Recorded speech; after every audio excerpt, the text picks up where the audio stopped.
Obrigado, Jesus, pelo teu amor. Amém, amados? Vamos abrir a Bíblia aí em 2 Crônicas.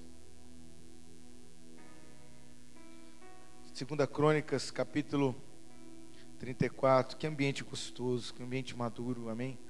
Preciso. Uma vez eu ouvi dizer que pregar para pastor é difícil, né? Você prega o versículo 1, ele já está no 7.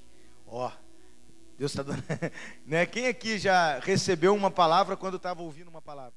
Alô, alô? Você está ouvindo uma palavra e ao mesmo tempo Deus está falando com você, você já está anotando. Cabeça de pastor, cara. Amém? Então assim, a gente ministrar com pastores é uma doideira, né? Que a gente está lá pregando e eles estão já entendendo, ó, eu já sei o que ele vai falar. Amém? Mas dá uma chance para mim nessa manhã. Dá uma chance para mim nessa manhã, amém? Creio que Deus tem um propósito, em nome de Jesus, amém? 2 Crônicas, capítulo 34, a partir do versículo 1. Acharam aí? 2 Crônicas, 34, versículo 1. Diz aí: tinha Josias 8 anos de idade quando começou a reinar, e 31 anos reinou em Jerusalém, e fez o que era reto aos olhos do Senhor, e andou nos caminhos de Davi seu pai, sem se desviar deles, nem para a direita e nem para a esquerda, porque no 8º ano do seu reinado, sendo ainda moço, começou a buscar o Deus de Davi, seu pai. E no ano 12º, começou a purificar Judá e a Jerusalém dos altos e dos bosques, das imagens de escultura e de fundição. Amém? Até aqui, depois a gente, se você puder deixar aberto aí mais um pouquinho, a gente vai ver alguns versículos da história de Josias. Porque eu quis trazer, né, eu recebi essa direção do Pai de falar sobre o reinado de Josias. Porque, querido, o reinado de Josias, ele se assemelha a um movimento muito preciso do que está acontecendo na igreja desse tempo. O reinado de Josias foi um dos últimos reinados, talvez o último que reinou de forma correta, antes, né, que teve todo o cativeiro, toda aquela transição do povo de Deus. Se você estudar o livro de Reis, né, a maioria de vocês, como pastores, já leram os livros de Reis, você vai ver que haviam vários reis em Judá e também em Jerusalém, em toda a região de Israel, Judá e Israel. Você vai ver vários reis passando por ali. E alguns você vai ver a palavra dizendo assim: esse rei fez o que era reto aos olhos do Senhor. Esse rei fez o que era reto. Esse rei não. Esse rei sim. E Josias representa a última geração daquele que trouxe um movimento para voltar o propósito que Deus sempre quis. Josias restaura o culto. Josias restaura, purifica o templo. Josias destrói o altar de Baal, os altares. Só que ele fez uma coisa que todos os outros reis não fizeram. Ele derrubou os altos, os ídolos que estavam nos bosques, que ficavam nos altos. Essa última geração que está preparando a igreja para a vinda, está preparando a sociedade para a vinda do Senhor, é a geração que vai fazer o que as outras não fizeram. Nós estamos falando de um tempo que Deus vai levantar pessoas com movimentos precisos, a ponto de descortinar coisas espirituais que estão ocultas dentro do sistema sacerdotal no Brasil, dentro das igrejas. Querido, escute o que eu vou dizer para você: os escândalos que estão escondidos nas igrejas vão começar a ser descobertos por um movimento de Josias, de homens genuínos que Deus está levantando nessa geração. O grande cerne do movimento de Josias foi restauração e obediência, não crescimento. Meu Deus. Escuta, muitos reis tiveram um reinado que cresceram, Uzias, fizeram máquinas de guerra. Salomão teve um reinado muito rico, mas a marca registrada de Josias não foi a visibilidade, o crescimento, foi a obediência e a restauração. Josias, ele traz um movimento obediente, seguro, maduro, que restaura a origem daquilo que Deus queria.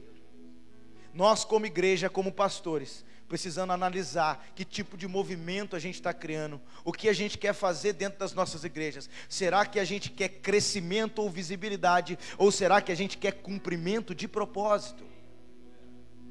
Será que a gente está buscando o que dá certo, ou será que a gente está buscando o que é certo? Nem tudo que dá certo é certo. Crescimento e visibilidade é muito fácil. Você põe uma estratégia humana, uma estratégia cognitiva, uma estratégia psicoterapêutica, e você vai encher a igreja de pessoas. Porque você vai dar para as pessoas o que elas querem. E quando você vê, os dízimos, as receitas aumentaram, as cadeiras se encheram, mas você começou a formar reuniões de terapia coletiva. Não existe mais santidade, não existe mais preservação de propósito. Deixa eu te dizer uma coisa, sabe qual é o problema de muitos pastores e líderes no nosso país? É que eles se preocupam mais com a felicidade do povo do que com a santidade deles. Hoje é para pastores, amém? Essa palavra é para mim também, em nome de Jesus. Eu sou pastor de igreja, querido, não sou pregador itinerante. Eu prego nos estados, nas nações, mas eu tenho casa, eu tenho pessoas que tocam na minha vida, eu tenho pastores, e a gente precisa proteger a semente, porque há muitas pessoas que não querem mais viver o coletivo. Pastores montam seus ministérios e já não querem mais ouvir ninguém, já não se submetem mais a alguém que possa falar ao coração deles. Querido, eu vou te ensinar algo que mudou minha vida. A interdependência te mantém humilde. Eu tenho autoridade para falar isso, porque nós somos 3 pastores lá na nossa comunidade. Não tem um que fica mandando, nós trabalhamos juntos, e um põe o dedo na cara do outro e fala, você está errado. Eu quero perguntar alguma coisa nessa manhã a você, pastor. Tem alguém que tem autoridade para pôr o dedo na tua cara? Você precisa ter uma pessoa assim. Todo mundo precisa ter alguém, porque a obra de Deus não é só acelerador, ela é freio. E nós precisamos ter pessoas que possam nos tocar, querido. Talvez você está aqui nessa manhã e você tem tanta coisa para abrir o coração. Talvez você é um herói na sua igreja, talvez todo mundo te respeita, mas talvez seu coração está abatido e você não tem ninguém para conversar, porque se você conversar com alguém da sua igreja, vão perceber que você não é tão espiritual assim, e aí você vai ficar mal. Não, querido, você precisa entender que pastor também é gente. Quando eu entendo que eu também sou gente, eu nunca mais entro em cápsulas emocionais que estão levando muitos líderes a suicídio. Eu quero tirar um peso das suas costas nessa manhã. Você pode ser gente. Você tem defeitos. Você precisa de abraço. Você precisa de auxílio. Oh meu Deus. Você não precisa carregar peso. Pressão sim, porque vida de pastor é pressão, cara. Pressão o tempo todo. Pressão sim, peso não. Porque peso te põe para baixo, pressão te joga para o alto, cara. Peso te deixa cansado, pressão te deixa maduro. Será que nós estamos amadurecendo ou estamos cansando? Porque as bênçãos do Senhor enriquecem e não acrescentam dores. Pastor, estou cansado do ministério. Para, cara, está cansado o quê? Eu estou loucão, eu estou determinado.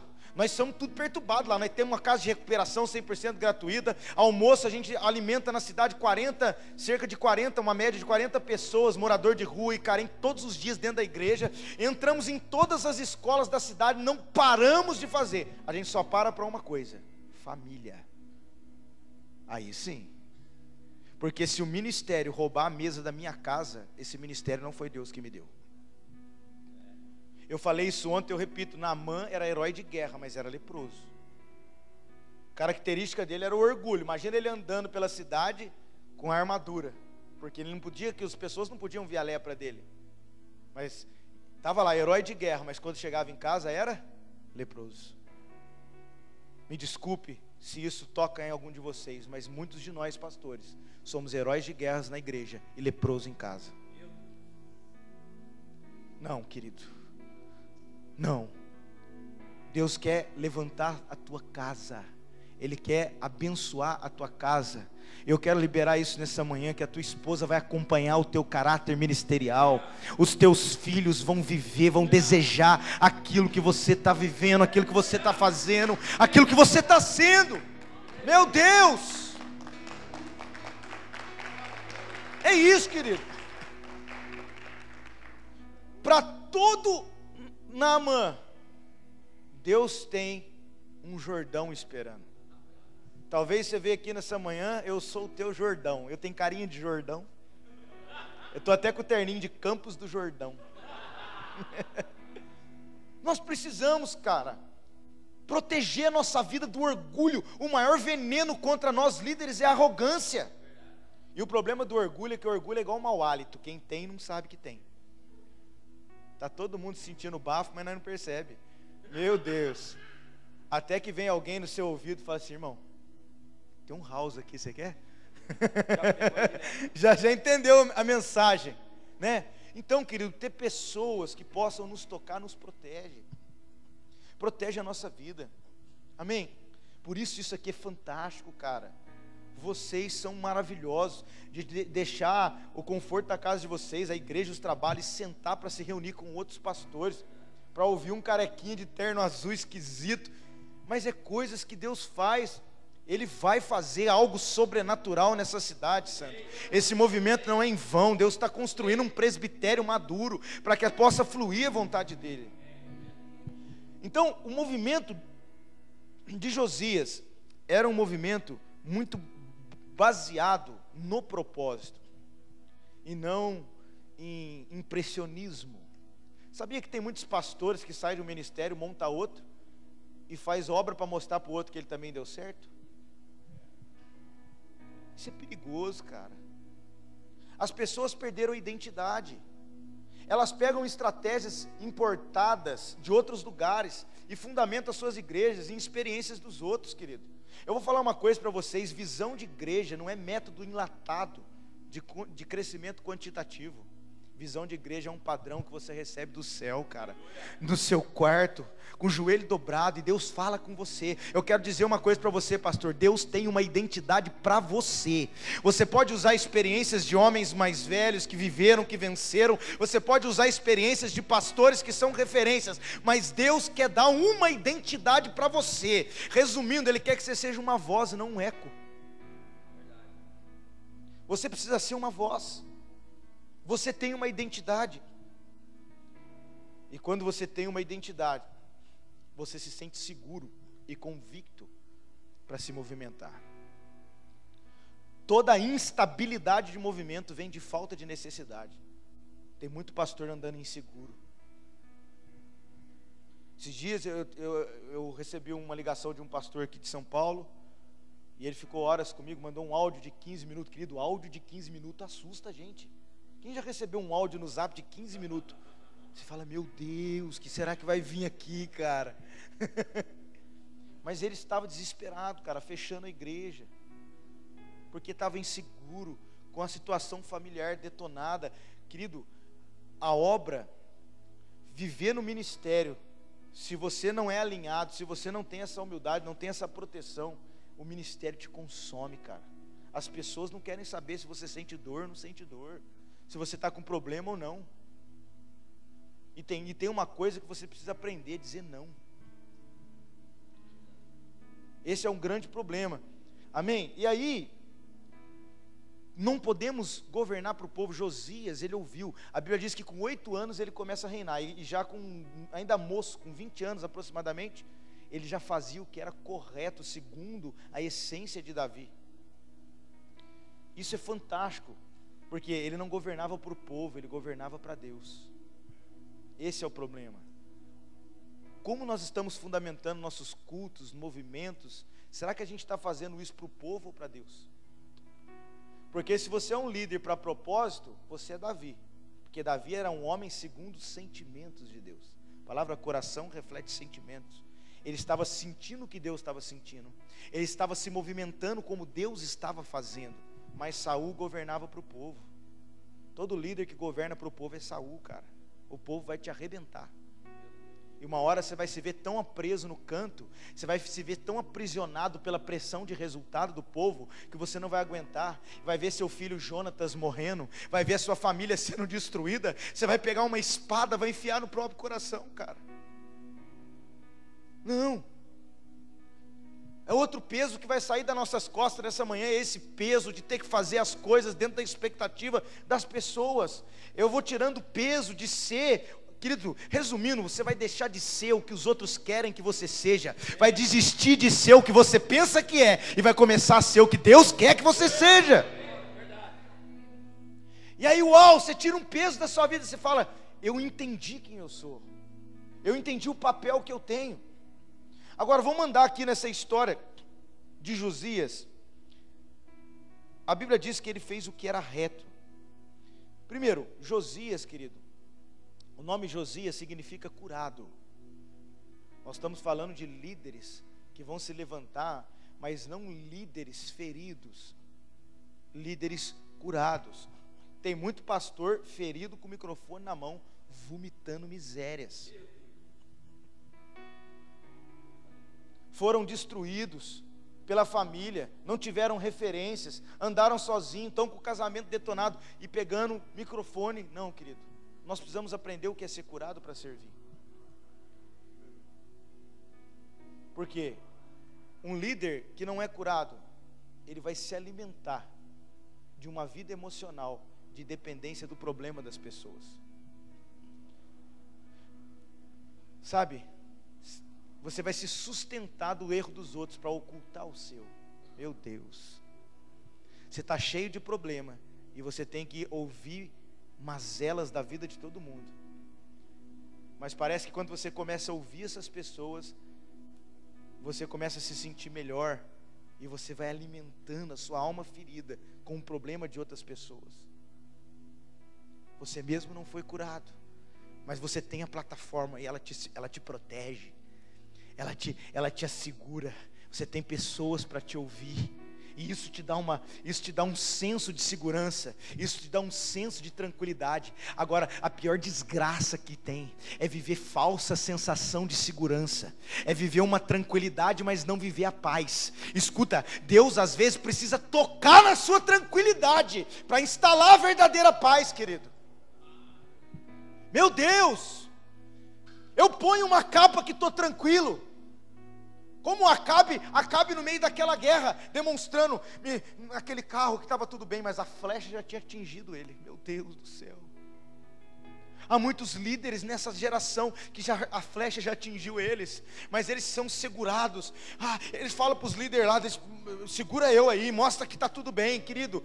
Como dizer que está tudo bem quando na verdade não está? Jesus.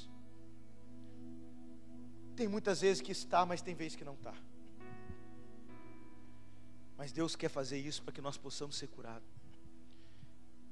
Eu vi um pastor de renome em um estado desse país, num ambiente como esse, pegar o microfone, pastor de uma igreja de mais de 1000 pessoas, pegar o microfone e confessar um adultério.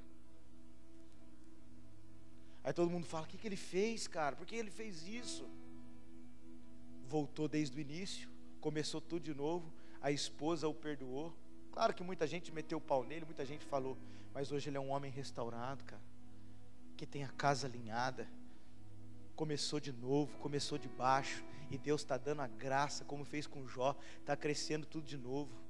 Ele foi capaz de consertar uma aliança, ele foi capaz de descer do salto do orgulho e falar, eu estou debilitado, eu estou necessitando, eu vou confessar, eu estou vivendo isso, eu estou vivendo aquilo. Pastores muitas vezes afundados em pornografia, meu Deus. Um dia eu vi um relato de um pastor afundado na pornografia, cara, e pregando, e as pessoas amam ele. Um dia ele não aguentou, cara, esse peso. Ele falou para a esposa dele, eu te amo, eu amo a obra que Deus deu, um encargo para nós, mas eu não estou conseguindo. Sabe o que essa mulher fez? Ela olhou no olho dele e falou assim, nós estamos juntos, meu amor, eu vou ajudar você, você vai vencer isso, você vai desentulhar esse poço, eu acredito em você, meu marido. Deus está levantando mulheres de pastores, que são mulheres guerreiras, perdoadoras. Meu Deus, Senhor, nessa manhã eu te peço, Pai, sara o casamento dos pastores nessa nação. Eu te peço nessa manhã, Senhor, sara, cura o casamento dos pastores envolvidos na nossa cidade. Talvez algum desses aqui que precisam ser tocados nos seus casamentos, que precisam ser tocados na sua família. Eu te peço, Senhor, cura, restaura essa família. Ah, meu Deus do céu, eu estou cansado de ver, queridos, filho de pastor na droga, filho de pastor na prisão. Que é isso? É quando você tem um caso com a igreja. Está escrito ali na capinha do livro do Jackson, quando o pastor tem um caso com a igreja, e aí você deixa a sua família e se prostitui com a noiva de Cristo. Tem muita gente assim. Amém? Então o movimento de Josias é um movimento curado, e esse movimento curado, ele ergue os pastores de uma forma genuína. Deixa eu te falar, quem já lembra do coxo na porta do templo? Atos capítulo 3, a Bíblia diz que tinha um coxo na porta do templo. E aí Pedro e João passam lá, e eles pedindo esmola. E Pedro e João falam: ouro e prata não tenho, mas o que eu tenho te dou, levanta. Um dia meditando sobre isso, Deus me mostrou que existe uma igreja coxa. Líderes, pessoas que vivem como uma igreja coxa.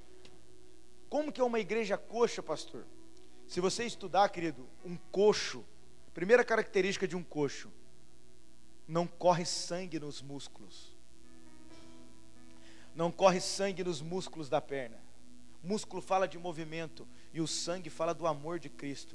Igreja coxa é aquela que parou de se mover pelo amor e começou a se mover por metodologias e coisas humanas. Deus às vezes me faz olhar para dentro de mim e fala para mim: será que você não está automático? Será que você não está mecânico? Ou o amor ainda te move?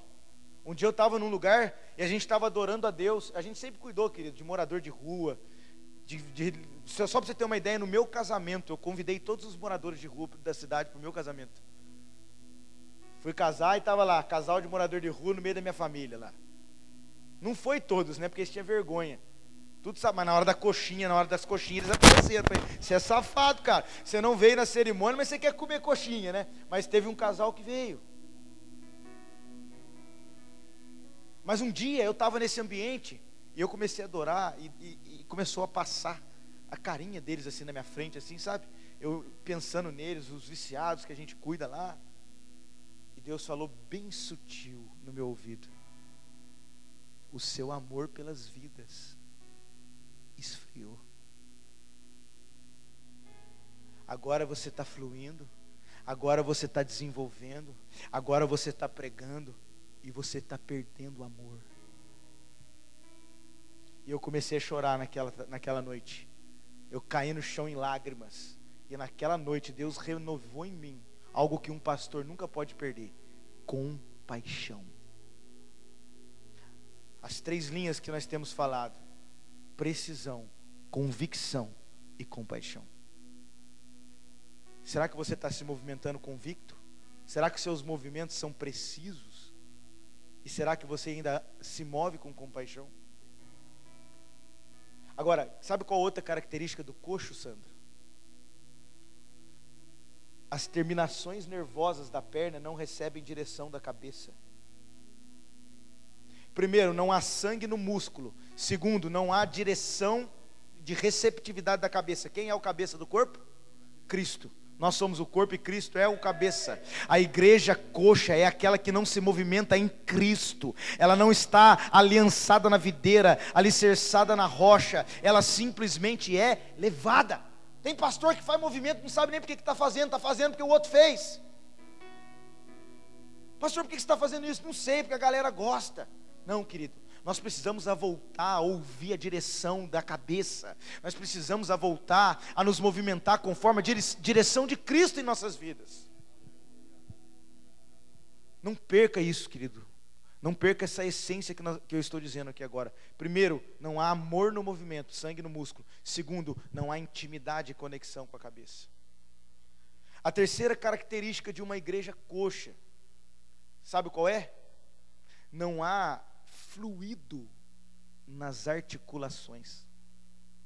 O coxo, ele tem problemas articulares, porque não tem fluido nas articulações. Articulação no corpo fala do quê? Ligamentos. Amém? Ligaduras. Os ministérios, querido, representam muito a articulação dos pontos no corpo. Qual é a igreja coxa? Aquela que perdeu a identidade na fluência dos seus ministérios. Tem pastor que é para ser evangelista, mas quer ser pastor. Tem gente que quer para interceder e está querendo ser apóstolo. As pessoas se desconectaram da visão, se desconectaram da sua identidade. E sabe qual a última característica da igreja coxa? Não há flexibilidade nos ligamentos. As pessoas se tornaram duras e inflexíveis. Então preste atenção nessa palavra. A igreja coxa é aquela que não flui mais no amor, mas sim nos métodos. É aquela que não recebe mais a direção do cabeça. A igreja coxa é aquela que está bagunçada na identidade dos ministérios. E a igreja coxa é aquela que tornou líderes inflexíveis, que não consegue mais ceder à libertação de uma alma curada. Mas sabe o que acontece? Quando Pedro disse, ouro e prata não tem, mas o que eu tenho te dou, levanta e anda. Ele estava levantando um coxo. Tem um movimento preciso nesse tempo, dizendo, ei pastor, está difícil para você, mas Deus está falando com você, rapaz, levanta e anda. Não é ouro e prata, não são as coisas materiais, não são os métodos terrenos. O que Deus está oferecendo para você nessa manhã é o levanta e anda. Sabe o que vai acontecer? O sangue vai voltar para o músculo. Você vai começar a chorar pelas vidas que estão batendo na porta da tua igreja. Você vai entrar, aquelas pessoas que estão entrando com o casamento destruído, aqueles pobres, aquelas pessoas, você vai começar a chorar, porque o sangue vai correr no músculo, o amor vai voltar a movimentar você, e aí você vai entender que o cabeça vai começar a falar, e você vai começar a ouvir, uau, Deus está me dando uma direção, Deus está falando comigo, eu estou entendendo que o movimento que Deus está dizendo, sabe o que vai acontecer? As articulações vão voltar, os ministérios vão se acentuar, cada um vai ter uma identidade, a igreja não vai só se organizar, ela vai se ordenar de forma concreta, e vai parar essa competição, e vai parar esse puxa-tapete dentro do teu ministério, porque as pessoas vão ter identidade, e você vai tirar o peso, porque a flexibilidade vai vir a você. Meu Deus do céu, recebe essa palavra no teu espírito. Ah, meu Deus, recebe essa palavra no teu espírito. Deus está levantando novamente pessoas que estavam coxas espiritualmente. E você volta a chorar, e você volta a chorar, e você volta, meu Deus, e você volta a respirar a essência do propósito, e você para de entrar no culto com desgaste, você abre a igreja com alegria, querido. Você recebe as pessoas com devoção a Deus e alegria, e a atmosfera dentro da tua igreja começa a mudar. A atmosfera começa a ser outra, porque você está restaurado, você começou a enxergar um todo. Sabe, alguns pastores Deus está parando nesse tempo, não que Ele está arrancando você do seu cargo, mas Ele está te diminuindo, porque você está jogando e metendo gol, mas você não está vendo que o time adversário está jogando no contra-ataque, e você está sofrendo danos que você não está percebendo. Sabe o que Deus faz? Tira você de campo, põe você de técnico um pouco, ou de reserva, para que você possa olhar o campo como um todo. Você está tão focado nessa visão, você está tão focado nessa situação que você tem que resolver todo dia. O problema administrativo, é isso. Aí Deus fala, não, eu tiro você um pouquinho, dá uma olhada no contexto geral. Olha ali, tem a sua família ali, olha ali, tem pessoas chegando aqui, olha aqui, tem coisas que eu estou preparando, olha aqui, os pastores da cidade vão se unir. Deus colocou você do lado de fora para você enxergar o jogo, cara. Meu Deus, tem gente aqui que está vivendo isso. Deus puxou você para fora um pouquinho para você enxergar o jogo, e agora você fala, uau, cara, eu não estava enxergando isso. Meu Deus, é muito forte isso. Uau, eu não estava vendo isso. Sabe o que é isso? tempo de se refazer, meu irmão. O evangelho da religião te leva ao passado, mas o evangelho do reino te leva à origem, faz você voltar à essência. Ah, meu Deus, isso está acontecendo na nossa nação. Um movimento como de Josias. Aí você vai parar de entrar nesse manual de suicídio, de morte da igreja. Qual é? É quando o número de pessoas fica mais importante que o conteúdo da palavra. Quando o número de pessoas é mais importante que o conteúdo, você está morrendo. Quando os eventos são mais valorizados por você do que o cotidiano da igreja, isso é um perigo. E quando parece que você prega e ninguém se transforma. Não. É Deus fazendo você olhar para dentro de você. E Deus está fazendo isso nessa manhã, querido. Recebe o que eu vou dizer no Espírito. Algumas coisas vão mudar. Algumas coisas vão mudar. Algumas coisas vão acontecer. Algumas coisas vão ser transformadas por esse tempo. Não tenha medo, porque Deus está levantando pessoas para entrar numa nova atmosfera. Querido, novas propostas de Deus vai aparecer para a sua vida. Se prepare, não tenha medo do novo. Não tenha medo do novo. Estava lá os discípulos com Jesus, e Jesus vem andando sobre as águas. A primeira coisa que eles falaram é um fantasma. Só que eles ainda não tinham o Espírito Santo. Eles ainda não tinham uma identidade espiritual. Quem não tem uma identidade espiritual é só ver algo novo já pensa que é demônio. Não é demônio não, é Deus, cara.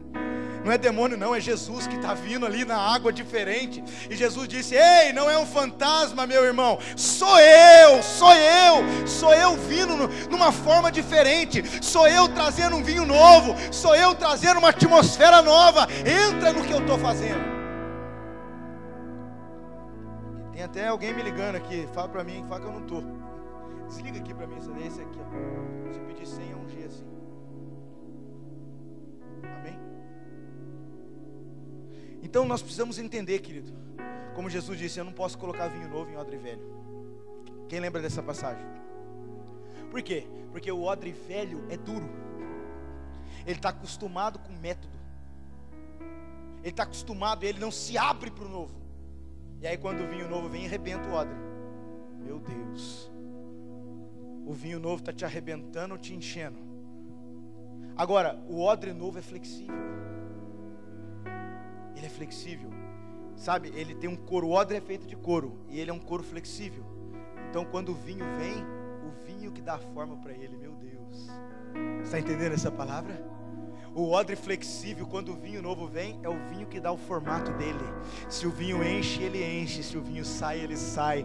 Querido, o que vai te definir é aquilo que Deus vai trazer, e não aquilo, meu Deus, porque você é flexível. Você entendeu que Deus está movendo plataforma, que Ele está mudando. A Bíblia diz que o trono de Deus se move em ciclos. E eu vou repetir o que eu disse antes: quem não muda de página não entende o contexto do livro. Quem se casa com um ciclo fica viúvo no próximo. Meu pai. Se você se amarra no bom, você não vai experimentar o melhor, querido. Eu estou vendo gente aqui que vai fazer coisa que nunca imaginava que ia fazer. Meu Deus, recebe isso no teu espírito. Você vai ver, Sandro, pessoas se juntando nessa cidade, fazendo coisas que nunca imaginavam. E eu vou dizer algo que vai te incomodar agora, mas dentro de você, você sabe que é Deus que está falando com você. Você vai fazer coisas que um dia você condenou. Meu Deus. Jesus, você vai fazer coisas que um dia você condenou. É um fantasma? Não, é Jesus, querido. É Jesus vindo nas águas. Agora, você aos outros que vai ficar olhando, ou você vai dizer, como Pedro: se és tu, Senhor, manda que eu vá. Uau! Aí Pedro vai. Aí deu uma afundadinha, olhou nas ondas lá, né? Mas Jesus trouxe ele de volta. Aí imagina Pedro chegando na água, no barco, o discípulo olhando para ele: Pedrão, afundou, hein? Afundei, mas fui. Amém? Alguns de vocês talvez ouviram isso, transicionaram, ficaram sem recursos, ficaram oprimidos por alguma coisa, e alguém está dizendo: deu uma afundada. Afundei não, cara, eu fui. Jesus está me tirando de volta, e eu vou ser um cara que andei nas águas, meu irmão. Meu Deus! É melhor o preço de fazer do que pagar o preço de não fazer, cara. Paga o preço de fazer. Seja um odre flexível, senão você vai ficar fora da dispensação do que Deus está fazendo. Você vai ficar de fora. Deus está dizendo essa manhã: eu quero inserir você, pastor. Eu te chamei. Lembra aquele dia que eu te chamei? Fui eu que falei contigo. Mas agora eu estou mudando a plataforma. Aquele tempo, Noé, era para você construir a arca. Agora é para você sair dela. Porque antes era para construir uma arca, agora é para reconstruir um propósito todo. Eita, glória a Deus, eu estou colocando você no integral. Deus está tirando você de você e colocando você no propósito eterno dele. Ah, meu Pai, olha para você mesmo, se dá para fazer isso, fala: sai de mim. Sai de mim. Amém. Eu preciso sair fora de mim. Cara, que ambiente que é esse, Sandro? Tem algumas coisas que você está ficando perturbado que eu estou falando, mas lá dentro tem uma cosquinha dizendo: é verdade que esse cara aqui está falando. É verdade, cara. Pior que é verdade. Meu Pai do céu, a melhor coisa é quando Deus cria um ambiente de alegria para nos confrontar. Você leva a facada e nem vê. Você está, daqui a pouco você olha: o que é isso aqui, cara? Está sangrando. Levei uma facada que nem vi, meu Deus do céu. Não, você não vai entrar numa onda emocional, porque a sociedade, a igreja não deve acompanhar um ritmo social, a igreja deve ditá-lo. Aí o índice de suicídio social aumenta, o índice de suicídio de pastor aumenta. Aí o índice de problema de divórcio social aumenta, o índice de divórcio de pastor aumenta. Não, cara, a igreja está aqui para influenciar essa terra. A igreja está aqui para trazer a cultura do reino de Deus. Quem vai ditar o ritmo na nação não é o governo, é a igreja. É por isso que Deus está preparando homens e mulheres nessa atmosfera, porque o que precisa ditar o ritmo somos nós. Querido, preste atenção. Jesus, quando entra em Jerusalém, está forte. Que é isso, cara? Jesus, quando entra em Jerusalém, ele está no jumentinho, cara, e está todo mundo com o ramo na mão, dizendo: ei, Hosana, Hosana, Hosana. Sabe o que eles estavam fazendo? Uma manifestação política. Eles estavam insatisfeitos com o governo herodiano e eles queriam um novo rei. Zacarias havia profetizado que haveria um rei, e eles estavam ali como uma manifestação política, tipo: eu quero esse novo presidente aqui, eu quero esse novo Hosana, um novo rei. Agora olha o contexto. Jesus não se deteve na manifestação política, ele foi direto para o templo, e ele consertou a corrupção que estava acontecendo dentro do templo. No contexto do texto, eles estavam vendendo e comprando dentro do templo, e Jesus corrige o templo. Sabe por quê? Porque o palácio é reflexo do templo. Deus primeiro corrige a igreja, para depois a igreja corrigir a nação, cara. Meu Deus! Então, talvez você entrou aqui nessa manhã dizendo: Deus vai me levantar para ajudar a corrigir essa cidade. Ele está falando assim para você: eu vou mesmo, mas primeiro eu vou corrigir você. Meu Deus! Você falou: sai de mim. Agora olha para você mesmo e diz: pega eu, Deus, pega. Vem em mim. Eu me desarmo nessa manhã. Querido, esses dias eu estava chorando que Deus acabou com a minha vida para fazer ela de novo. Aí eu só tinha uma canção para dizer para ele: eis-me aqui, já tirei a máscara, não esconda teu rosto de mim, já lancei as armas fora. Sabe, porque quando a gente começa a entrar na intimidade com Deus, Ele nos mostra, cara. Esses dias eu fui fazer a bênção da grande ideia de todo dia na viração da tarde, de pegar a minha esposa e a gente ir junto orar. Em vários dias. Aí fui para ela, nós subimos um monte para orar um dia lá, eu e minha esposa. E eu lá todo felizinho, espiritual. Levei a minha esposa para orar. Aleluia. Aí e ela, minha irmã, minha esposa é uma mulher de oração. Eu comecei a orar com ela, e eu comecei a contemplar o Senhor. Que delícia, cara. Aquela presença, sabe quando Ele vem? Uau, oh Jesus, eu já fiquei todo espiritualzinho, sabe? Ah, Senhor, e ela ali do lado. E eu comecei a contemplar Ele, eu esqueci das atividades, esqueci da ansiedade, esqueci de tudo, e contemplando a Deus. E daqui a pouco, no meio da contemplação, Deus falou comigo: pede perdão para sua esposa. Eu falei: que arapuca é essa, Deus, que o Senhor me montou aqui? Pede perdão para sua esposa. Eu: como assim, Deus? Está tão gostoso. Pede perdão para sua esposa. Você está sobrecarregando ela. Você está botando o seu ritmo em cima dela. Ela é sua auxiliadora, ela tem feito as coisas e você está acelerando o processo. Meu pai, Deus está falando com alguém aqui nessa manhã. Aí eu olhei para ela e falei, amor, eu preciso te pedir perdão. Por causa disso. Ela me abraçou. Foi aquela coisa gostosa. Aí quando terminou essa conversa com a minha esposa, Deus olhou para mim e disse assim, tá vendo, Fabrício? Tá vendo? Quando você está se movendo, você muda as pessoas. Mas quando você me contempla, você muda você. Deus está dizendo, volta a me contemplar. Eu preciso mudar você cada dia mais. Senhor. É uma geração que meu Deus do céu, cara, isso é doido.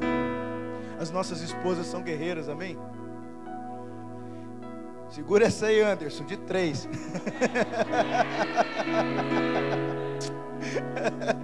Eita glória. É para nós todos, né? Agora preste atenção aqui. Verso 2. Ele fez o que era reto. Quando você fala de um movimento reto, você fala de algo sem oscilações, sem distrações. Amém? Um grande problema de nós pastores e líderes nesse tempo é que nós estamos distraídos, cara. Tudo nos distrai. É um monte de movimento. Esses dias nós reunimos com os pastores lá, nós paramos um monte de coisa. Fizemos uma agenda do que nós não devemos fazer. Você já fez isso? Às vezes a gente faz uma agenda do que a gente tem que fazer. Não, nós pegamos uma agenda, a reunião da agenda, apagar a agenda. Porque a gente começou a se movimentar em muitas coisas, na ânsia de um resultado. Querido, Deus não trabalha para resultado, Ele trabalha para fruto. Resultado não é fruto, porque fruto é o que deve ser feito. O resultado talvez é algo que parece que bom. Deus não quer que você faça só o bem, Ele quer que você faça a vontade dEle. Qual o fruto que Adão comeu que era proibido? A árvore do conhecimento do mal? Não, do bem e do mal. Não era só do mal, era do bem também.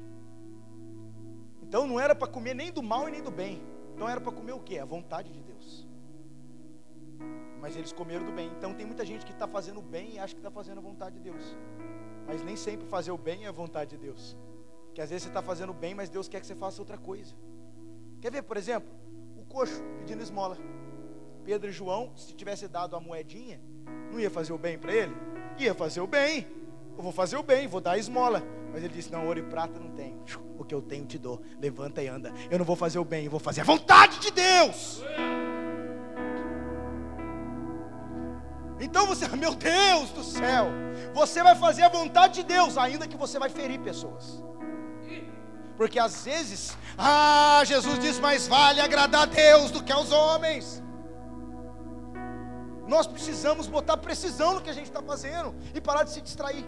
Um dia eu fui pregar numa igreja em Minas Gerais, e eu estava trazendo um seminário que ia mexer com a estrutura teológica daquelas pessoas, que a gente estava trazendo uma atualização profética, falando sobre o reino de Deus. E na hora chave da ministração, um perturbado apareceu, arrancou a pastora da igreja lá. E não queria nada, ele só queria arrancar ela da palavra. Ai, pastor, vem cá. Estava com coceira no ouvido, não queria ouvir, saiu, levou a pastora embora.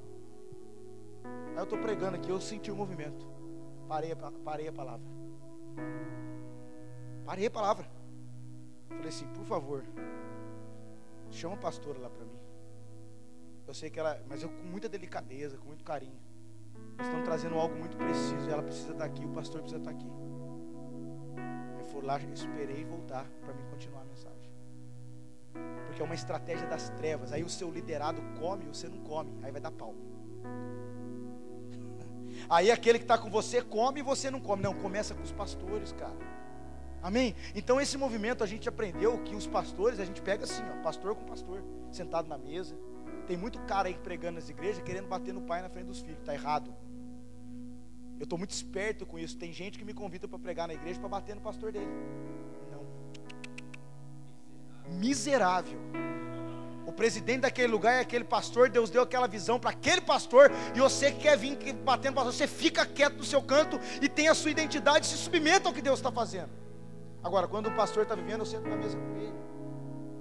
Vamos conversar, cara, o que está acontecendo? E nós precisamos ser precisos, parar de distração. Esses dias o pastor Fábio lá com a gente deu uma palavra, cara, a gente precisa afunilar esses movimentos. Tem lugar que a gente está indo que parece que as pessoas só querem o nosso mover. E era verdade mesmo, cara, nós nos submetemos a essa palavra.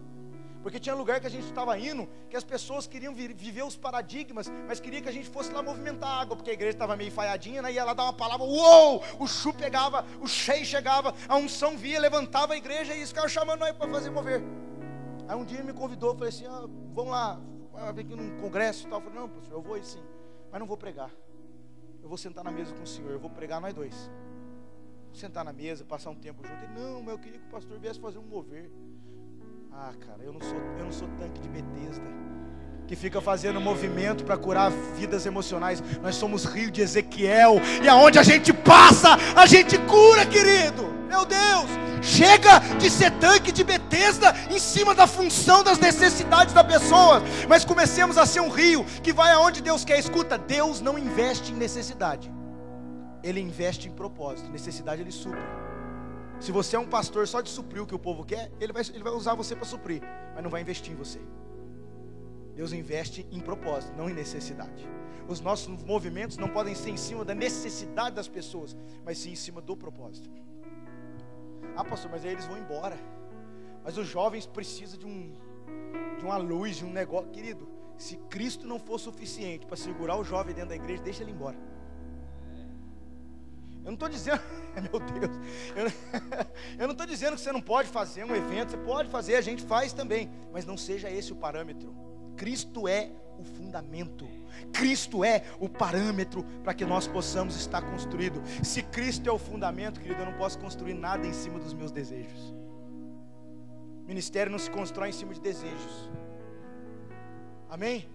Deus está tirando o homem de desejos e colocando o homem de clamores por propósito, arrancando esses desejos loucos que a gente tem. Porque o que você precisa é muito melhor do que o que você deseja. Meu Deus do céu. Está separado para esse tempo uma graça sobremaneira. Deus ajusta esse casal. Deus aumenta o volume da água da vida de vocês aqui nessa manhã. Mais volume de água significa mais correnteza, mais pessoas. A medida aumenta nessa manhã, Danilo. A medida aumenta nessa manhã, Danilo. Filha, a tua medida profética aumenta nessa manhã. Você vai ser estabelecida no momento profético maduro. Aumenta essa medida, Senhor. Meu Deus. Faz o que é reto. Estava ministrando com pastores na Venezuela. Tinha pastores de toda uma região. Toda vez que a gente pregava, um outro movimento. Os pastorados andavam para lá e para cá. Pastor, na hora do mover, eles inventavam serviço. Não tinham o que fazer, inventavam alguma coisa. E para lá e para cá. E aí todo mundo ouvindo, e os pastores dançando com o demônio lá atrás. O outro pastor pegando água escondida. E a palavra do reino sendo semeada. E a palavra do reino sendo colocada. E eles perdendo tempo. Ah, rapaz, o apóstolo Edmilson estava com a gente lá do Rio de Janeiro. Deu um som naquele homem, ele parou a conferência e falou assim, botou 30 cadeiras aqui na frente do púlpito, assim, ó, aqui do lado do púlpito. Falou assim, ó, todos os pastores, apóstolos e bispos, senta aqui. Senta todo mundo aqui. Vocês não vão tirar o traseiro dessa cadeira enquanto essa palavra não acabar. Eu falei, cara, esse cara é louco. Mas ele estava fazendo aquilo no espírito, ele não estava afrontando, querido, porque eu vi ele chorando por aqueles pastores. Mas ele estava alinhando, tirando a distração. Josias fez o que era reto. Deus vai endireitar uma linha reta, focada. Querido, guarda isso. Foco é força, distração destrói. Não podendo, o inimigo não podendo destruir o Filho de Deus, ele vai distraí-lo. Ele está dizendo para alguns de nós, não podendo te destruir, eu vou te distrair. Meu Deus. E aquilo que hoje te distrai, amanhã te destrói. Aquilo que hoje te distrai, amanhã te destrói. Sabe o que você vai fazer hoje? Você vai parar e pensar tudo que você está fazendo dentro da sua igreja. Será que é para mim fazer isso mesmo? Isso é para mim também. Essa palavra é para mim também. Para nós, Candião. Amém? E aí ele destrói o bosque. Vamos lá dar uma corrida aqui. Preste atenção, queridos. Versículo 5. Olha o movimento de Josias, isso aqui é poderoso, cara. capítulo 34, verso 5. Olha o que ele faz. Preste atenção nisso. Os ossos dos sacerdotes ele queimou sobre os altares. Os sacerdotes daquele povo contaminado, ao movimento de Josias, pega todos os ossos daquelas pessoas e queima nos altares. Ossos, querido, é a representação de estrutura. Sabe o que esse movimento fez? Destruiu uma estrutura sacerdotal contaminada. Meu Pai do céu, é um movimento precursor que destrói uma estrutura sacerdotal contaminada. Estou falando para vocês que os escândalos de pastores e líderes desalinhados vão aparecer nesse tempo. Vão aparecer não para a gente matá-los, não para a gente julgá-los, não, cara.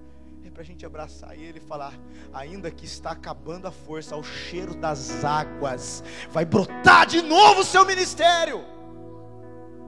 Mas essa contaminação, esse veneno babilônico dentro das igrejas, vai ser destruído.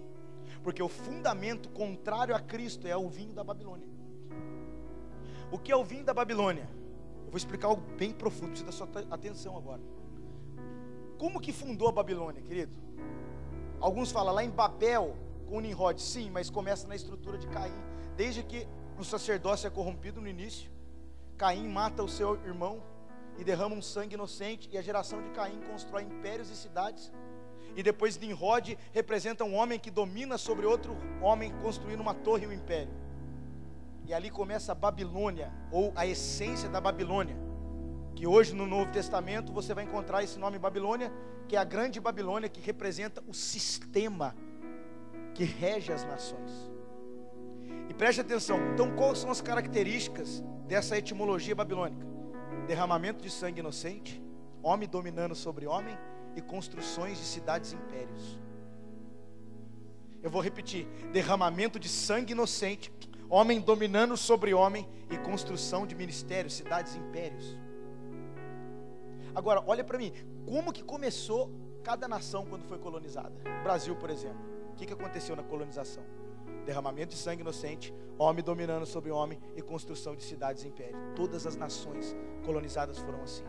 Aí você vai em Apocalipse 18, 2 e 3, você vai ver que todas as nações se embriagaram com o vinho da Babilônia. Por isso que a igreja, olha o movimento da igreja destruindo a ação desse vinho. Agora, que loucura, é que o que sustenta os padrões desse vinho babilônico é 1 João 2,16. As coisas do mundo são desejo da carne, desejo dos olhos e soberba da vida. Pegou? Desejo da carne, desejo dos olhos e soberba da vida. Sabe o que é isso? Prazer, riquezas e o seu nome sendo estabelecido em cima dos outros. Agora, olha para mim, cara, isso entrou para dentro da igreja. Os métodos das igrejas são em cima do prazer das pessoas, da riqueza das pessoas e dos nomes estabelecidos. Ministério fulano de tal, a foto dele. O pau vai quebrar. Vinho da Babilônia, pregação de Satanás. E aí a Bíblia diz em Mateus 13,19: quem ouve a palavra do reino e não entende, vem o maligno. A não compreensão do reino atrai o diabo. Meu Pai. E aí você vai em Mateus capítulo 4 e você vai ver meu Deus, cara, me ajuda a pregar isso aqui, Senhor. Em Mateus capítulo 4 você vai ver a essência da pregação do maligno. O maligno prega na Bíblia, ele usa até versículos, vocês lembram disso? Como diz as escrituras. Jesus estava no deserto, sendo provado, sendo tentado. E a Bíblia diz que ele estava 40 dias sem comer. Ele tinha fome e tinha sede. Fala comigo, ele tinha uma necessidade. O que diabo veio pregar para ele? Ele diz assim: se tu és filho, transforma essas pedras em pães. Sabe o que o diabo está pregando?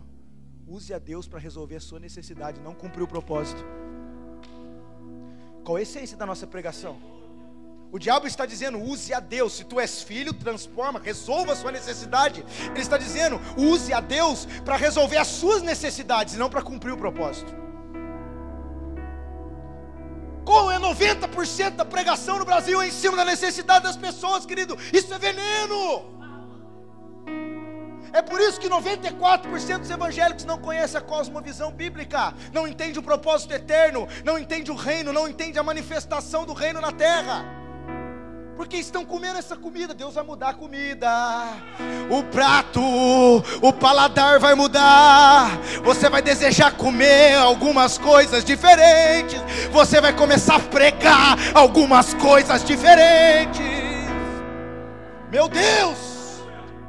Então ele leva Jesus num pináculo do templo, lugar de destaque. Sabe como que Satanás mata líder? Só colocar na plataforma. E ele fala: se joga daqui, que o Senhor resolve. Ou seja, determine o que Deus tem que fazer. A pregação com determinismo, eu determino e Deus faz. Não, querido, é o contrário. É Ele que determina e você que faz. É o contrário, está errado. Você pode sim ter um ato de fé, acreditar pela fé. Você deve ter voto de fé, mas não de determinar. O dono do culto é Ele. Aí ele vai e leva Jesus no alto monte. Quem gosta de orar no monte? Ninguém gosta de orar no monte. Cadê os penteca aí, meu Deus do céu? Eu oro no monte também. A galera ficou com medo de levantar a mão, né? Leva Jesus no alto monte. E sabe o que ele diz para Jesus? Satanás diz assim, ó: se você me adorar, eu vou te dar todas essas coisas, riquezas. Que coisas, pastor? A mesma que muito crente vai pedir no monte. E o único que ofereceu riqueza no monte foi o diabo, cara. O monte não é para te dar riqueza, o monte é para te dar Ele. O monte é quando eu fui com a minha esposa, ele falou: pede perdão para sua esposa. O monte não é para Deus ficar dando as coisas que você quer. O monte é para Deus desconstruir você e fazer um novo você. É para isso que é a intimidade com Deus. Fala para o seu irmão aí, semana que vem Deus tem uma reunião com você no monte. Aleluia. Cara, nós não vamos entrar nessa comida. Aí Satanás olha para Jesus e fala: resolva a sua necessidade, transforma a sua pedra em pão. Sabe o que Jesus diz para ele? Nem só de pão vive o homem, mas de toda a palavra que sai da boca de Deus. Sabe o que ele está dizendo para Satanás? Cara, eu não vou comer a tua comida. Eu tenho uma comida, e a minha comida é fazer a vontade do meu Pai. Meu Deus! Olha aí! Para de comer, cara. Para de comer. Fala uma comida estranha aí. Para de comer arroz duro. Vamos comer picanha do reino. Aleluia. Vamos comer essa comida do céu. A comida que não vai dar o que as pessoas querem, mas vai dar o que Deus quer. Ah, pastor, mas as pessoas vão embora. Não tem problema, Deus vai ficar. Isso que importa. Deus fica. Vamos para a Bíblia? Padrão bíblico. Quando Jesus estava dando pão, o que estava lá? 5.000. A igreja cheia, ó. 5.000 membros.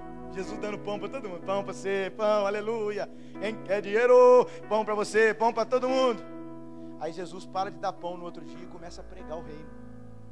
Começa a dizer a essência da palavra. O que aconteceu com a turma? Vai embora. Foi embora. Meu pai, o ministério está diminuindo. O que é isso que está acontecendo? Está todo mundo indo embora. Todo mundo quer pão, mas não tem pão. Deus mandou parar de dar o pão. Mas aí está indo embora. Aí Jesus olha: e vocês não vão? Aí Pedro pega o microfone e dá a melhor pregação da vida dele, cara. Para onde iremos nós, se só tu tens palavra de vida eterna, cara? Meu pai, você parou de oferecer pão natural e comeu o pão da vida. Aí a hora que essa pessoa, um monte de multidão que quer pão, não tiver mais pão, e vão procurar você, porque você tem o pão da vida. É assim que funciona. Um movimento preciso, destruída a contaminação. Eu preciso entrar numa parte muito importante aqui para a gente encerrar. Eu não sei até que hora que vai, pastor. 5 horas da tarde. Não, mas fica tranquilo. Olha comigo o verso 8. Cancelaram minha agenda de hoje? Meu Deus do céu. Capítulo 8, capítulo 34, versículo 8. Isso é muito importante que você veja. No 12º ano, não, no 18º do seu reinado, ele tinha purificado o quê? A terra e a casa. Fala comigo, a terra e a casa. Esse é o padrão de movimento. Você está investindo tudo que você tem no templo, mas Deus está falando, o foco é a terra e a casa. E aí, ele enviou um camarada chamado o quê? Como é que é o nome desse cara aqui? Safã. filho de Azalias, e Amazéias, o governador da cidade, e também Joá. Olha quem é designado para restauração. Nós estamos falando de um movimento da igreja nesse tempo, muito parecido. Estrutura sacerdotal contaminada sendo destruída, movimentos precisos, uma geração que está se levantando. Preste atenção, Safã é chamado para fazer essa obra. Sabe o que significa Safã no grego? Texugo no rochedo. Piorou, né, Sandro? Preste atenção, texugo é um animal, ou texugo ou doninha, é tipo parecido com um esquilo, é um animal. E esse animal, querido, ele tem uma característica, ele é o único dessa espécie, que quando é picado pela serpente, ele neutraliza o veneno da serpente. Meu Deus. Olha quem é chamado para restauração, um cara chamado texugo no rochedo, neutraliza o veneno da serpente e está cravado na rocha que é Cristo. Uou! Meu Deus do céu, que loucura, cara. Mas você não está entendendo onde eu vou chegar com isso. Dá uma chegadinha, põe o dedinho em Josias, dá uma chegadinha em Ezequiel 16:10. Isso é loucura, cara.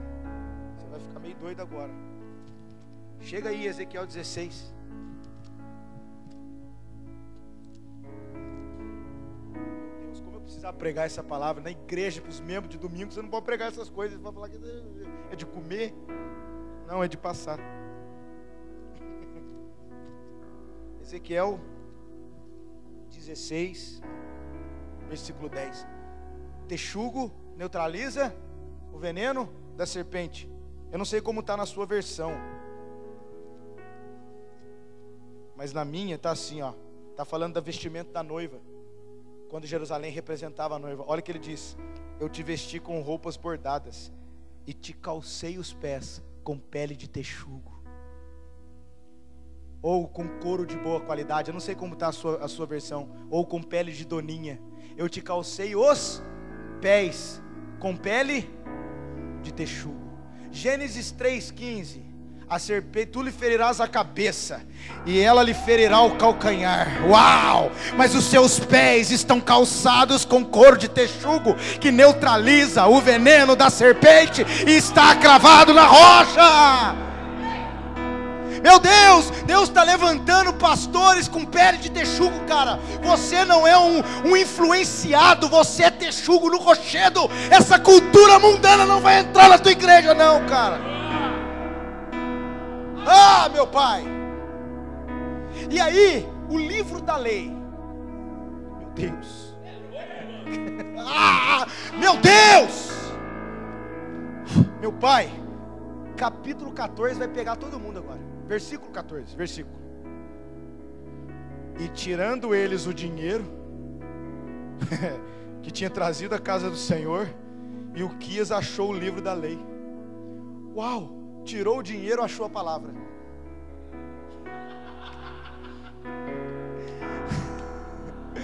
Ah, tirou o dinheiro e achou a palavra, cara. Tirou o dinheiro e achou a palavra. Recebe, tirou o dinheiro, achou a palavra. Tirou o dinheiro, achou a palavra. Tirou o dinheiro, achou a palavra, cara. Meu Deus.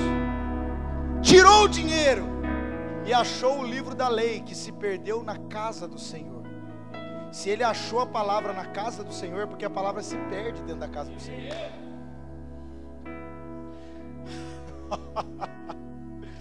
Meu Deus, aí o que acontece? Olha aqui que doideira, cara. E Uquias, o sacerdote, pega a palavra que foi achada e entrega na mão de Safã, o escrivão. Sabe o que é isso? Um ministério de ensino descontaminado.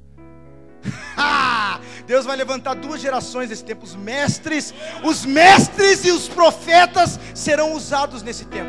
Safã são os mestres sem contaminação. Não prega a cultura do alívio, não prega o evangelho antropocêntrico, o homem no centro. É um evangelho descontaminado, cravado na rocha, cara. É o texugo no rochedo.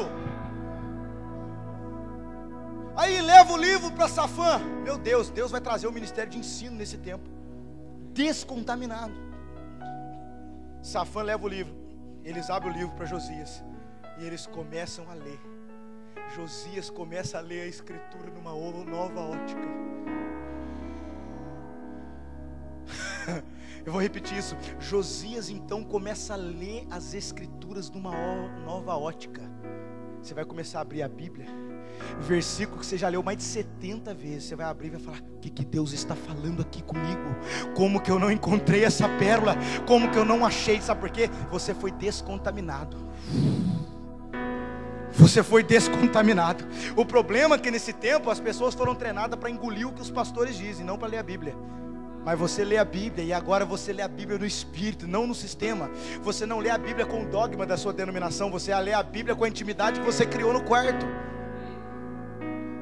Sabe o que é dogma? É uma ideia ganhando mais força que a verdade.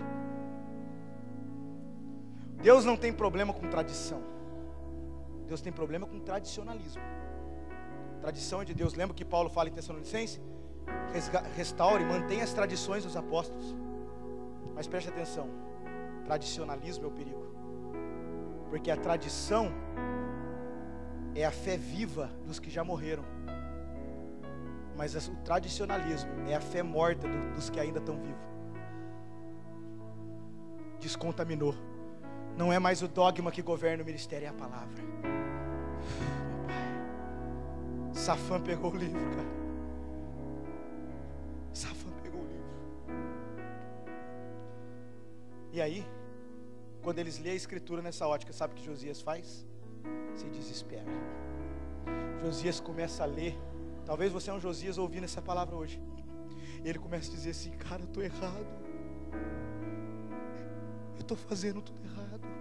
E ele se arrepende, ele faz prantos e jejuns, ele se arrepende.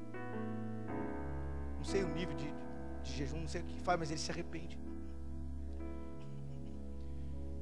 Ele começa a perceber que tudo que ele estava construindo, muita coisa precisava mudar. Porque a ótica correta, o fundamento veio de volta. E ele começa então a se arrepender. E aí ele fala assim: nós vamos consultar a Deus. Agora preste atenção nisso, cara. Nós vamos consultar a Deus. E sabe aonde eles vão? Numa profetisa. Versículo 22.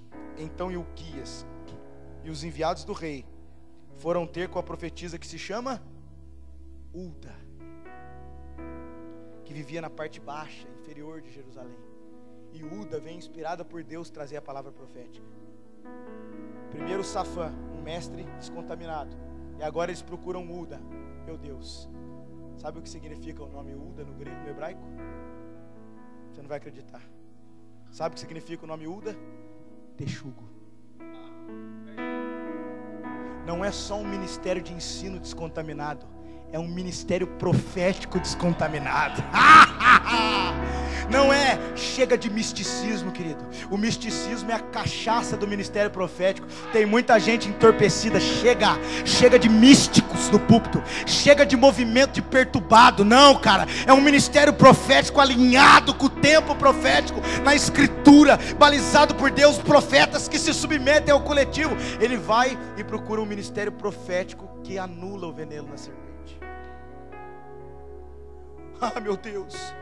E aí o ministério profético diz: esse povo está corrompido, esse povo está isso, esse povo está aquilo. Mas ele diz assim: mas você, Josias, você se humilhou perante a mim, você rasgou as tuas vestes e você chorou perante a mim, diz o Senhor. Eu te ouvi, Josias. Um monte de gente não dá crédito a essa mensagem, mas talvez você é um Josias que está dizendo: eu estou ouvindo isso. Eu estou ouvindo isso. Eu estou ouvindo isso. Meu Deus.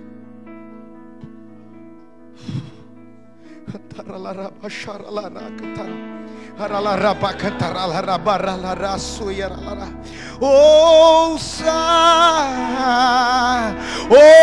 ouça, ouça, ouça o que o Espírito diz.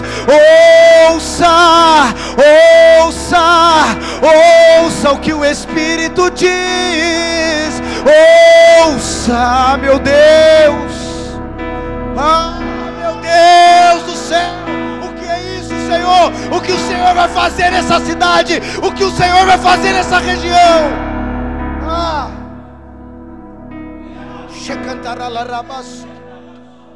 Ah. E o rei se colocou em pé e fez uma aliança para que eles seguissem o Senhor e agora começassem a guardar os mandamentos. A escritura voltou a ser o alvo. E aí, para encerrar, sabe o que eles fazem no capítulo 35? Josias, debaixo dessa essência, decide instituir de novo o que tinha se perdido. Sabe o que? A Páscoa. Que é isso, pastor? O cordeiro na mesa da casa e o sangue nos umbrais das portas. Ah, meu Deus, esse movimento não vai só descontaminar o ensino e não vai só descontaminar o profético, ele vai curar as famílias. É o cordeiro na mesa, é o sangue no umbral da porta, meu Deus. Ah, fique de pé, querido, fique de pé. Os casamentos, meu Deus, os casamentos, os filhos, a casa, os casamentos, os filhos, a casa, a palavra, os casamentos, os filhos, ei, as casas, meu Deus, nessa manhã, você pastor que está aí, junto comigo aqui, que eu também vou fazer isso, você precisa sair do seu lugar e vir aqui na frente desse altar aqui, dobrar o seu joelho ou ficar de pé, mas você precisa organizar essa palavra dentro do teu espírito. Você precisa dizer: Deus, mexe aqui dentro, mostra para, ah, meu Deus, meu Deus, meu Deus, Santo, Santo, Santo Espírito, Santo Espírito, Santo Espírito, Santo Espírito.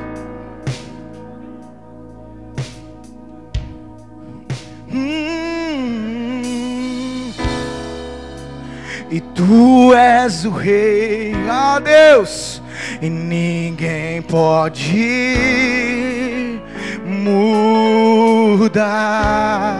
Tu és, tu és, tu és, tu és, és o leão.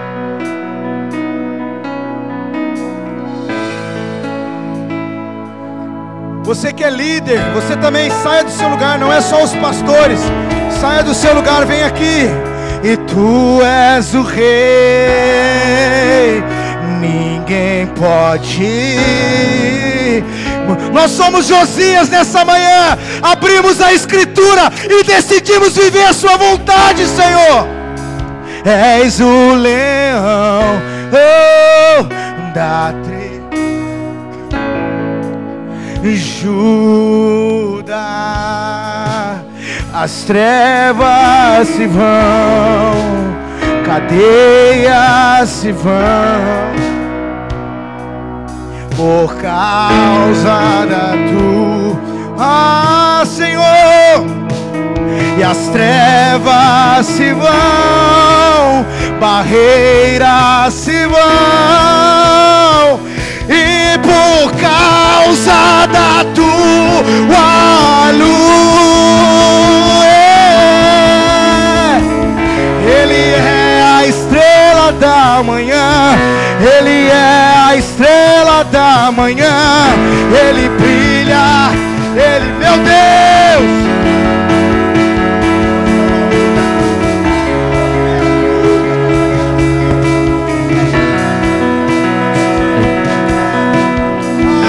Ele ruge, Ele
Nós nos arrependemos aqui nessa manhã.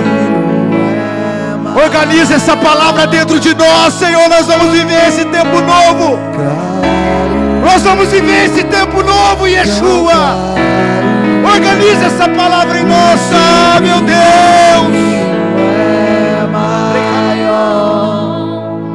Meu Deus.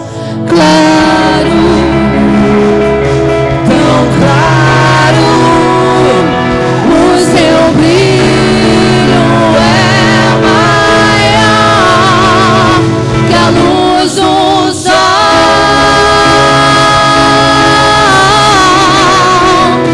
que a luz do sol,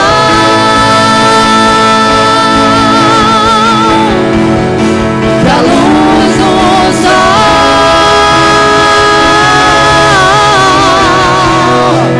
luz do sol.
Nessa manhã, o Senhor está dizendo nessa manhã, Ele está alinhando na vida de maridos que são devotos. Ele alinha a estrutura emocional da sua mulher com a tua estrutura espiritual. O Senhor reforça você, mulher, nessa manhã, como Uda, profeta descontaminada, auxiliadora dentro da sua casa. Profetiza na igreja, mas cuida bem dos seus filhos. Profetiza na igreja, mas cuida da tua casa. E você, pastor, você não é cópia de ninguém. Você é um safã, um homem descontaminado, que Deus está dando uma identidade, que Deus está dando uma palavra. Deus vai aumentar o nível de relacionamento. Mais pastores vão te ouvir, mais pessoas vão vir até você. Você é um safã, você tem a palavra. Você tem a palavra, você não precisa de mais nada. Você tem a palavra, Cristo, a palavra. Santo, santo. Deixa ele, querido, escuta. Alguns de vocês vão tirar algumas coisas, outros vão só desapegar. Entenda que há coisas que te trouxe até aqui, como nós aprendemos com o apóstolo Luiz Hermínio, coisas que nos trouxeram até aqui, não são mais capazes de levar nós daqui para frente. Nós precisamos entender isso. Há coisas que precisam ser desapegadas, mas à medida que você desapega, Ele vai conectando você em novos pontos. Escuta, Deus vai mandar mais amizades. Para cada pessoa contaminada que sair do seu ministério, vai entrar uma pessoa íntegra. Meu Deus, você não vai ter mais a pressão de ter que dar cargo para quem vai dar dízimo alto na sua igreja. Não, quem governa a tua igreja é Cristo, não é Mamon. Não se preocupe. Jesus disse para os discípulos: quando eu lhes enviei, porventura faltou alguma coisa? Quando Ele chama pastor, Ele paga. Escuta, à medida que você se alinha, o nível de provisão vem sobre a sua casa, vem sobre a sua família, sobre a sua vocação. Eu declaro da parte do Senhor que provisões e recursos venham para os ministérios que estão aqui. Esses ministérios jamais serão mendigos de obras sociais. Não são pedintes, são provedores. Provedores. Você não vai ser necessitado pessoas fiquem te dando barganha. Você vai ser provedor. É você que vai dar recursos para a cidade. Não é a cidade que vai dar recursos para você. É você. Você vai dar comida para os pobres da cidade. Você vai curar as escolas da cidade. Vai te dar recurso, porque a sua mente está mudando. Você não tem a mentalidade escrava, você tem a mentalidade de um rei, porque o Senhor, Ele é rei dos reis. Senhor, eu te peço uma onda de alinhamento e atualização sobre Ribeirão Pires, sobre Mauá, sobre Mogi, sobre todas as cidades que estão aqui representadas. Um tempo novo, Senhor. Nós declaramos sobre esse lugar. Há figuras públicas aqui, há pastores aqui. Nós declaramos governo de Cristo, governo de Cristo, governo de Cristo sobre essas igrejas, sobre essas cidades. Senhor, cada um desses homens e mulheres que aqui estão, coloca, deposita sobre eles uma semente nessa manhã, Pai. Que eles levem essa semente, e que essa semente comece a frutificar 30, 60 e 100 por um, na igreja deles, na família deles e nessa cidade. Nós declaramos que uma onda genuína virá sobre as ruas, sobre as faculdades, sobre as escolas, virá com os jovens, mas com o respaldo desses pastores. Senhor, em nome de Jesus, levanta eles como Moisés de mão erguida e Josué à frente da batalha com uma espada desembainhada. E fica tranquilo, pastor, você não vai morrer sozinho. Deus já está mandando Arão e Ur para sustentar o seu braço. Arão e Ur não vão querer o seu lugar, eles vão segurar o seu braço. Meu Deus!